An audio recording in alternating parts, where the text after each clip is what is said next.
वंचितचे खामगाव येथे एक दिवसीय धरणे आंदोलन।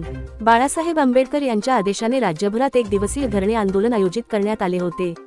त्याच पार्श्वभूमीवर बुलढाणा जिल्हाध्यक्ष देवाभाऊ हिवराळे यांच्या नेतृत्वात खामगाव येथे एक दिवसीय लाक्षणिक आंदोलन करण्यात आले। अधिकारी यांना चुलीवरची भाकर देऊन कब मिलेगा सिलेंडर अशा घोषणा देण्यात आले। नरेंद्र कब मिलेगा सिलेंडर या घोषणेसह राज्यव्यापी आंदोलन करण्यात आले। देशात गॅस सिलेंडरची टंचाई वाढल्यामुळे नागरिकांना मोठ्या अडचणींना सामोरे जावे लागत आहे। आंदोलनकर्त्यांनी चुलीवर भाकर बनवून निषेध नोंदवला।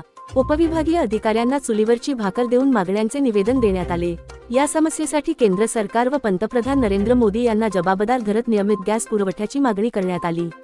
या आंदोलनामध्ये वंचित बहुजन आघाडीचे जिल्हाध्यक्ष देवाभाऊ हिवराळे, महिला जिल्हाध्यक्ष विशाखा सावंत तथा युवा जिल्हाध्यक्ष, तालुकाध्यक्ष शांताराम पाटेखेडे, तालुका महासचिव बाळू मोरे, गौतम नाईक, शहराध्यक्ष आकाश सरदार, विलास धुरंदर, महिला तालुकाध्यक्ष संगीता गावरगुरू, करुणा लांडगे, वंचित बहुजन आघाडी, समता सैनिक दल व भारतीय बौद्ध महासभा, जिल्हा पदाधिकारी, तालुका पदाधिकारी व कार्यकर्ते मोठ्या संख्येने सहभागी झाले।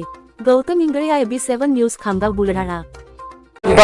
IB7 न्यूज, आवाज नव्या युगाची।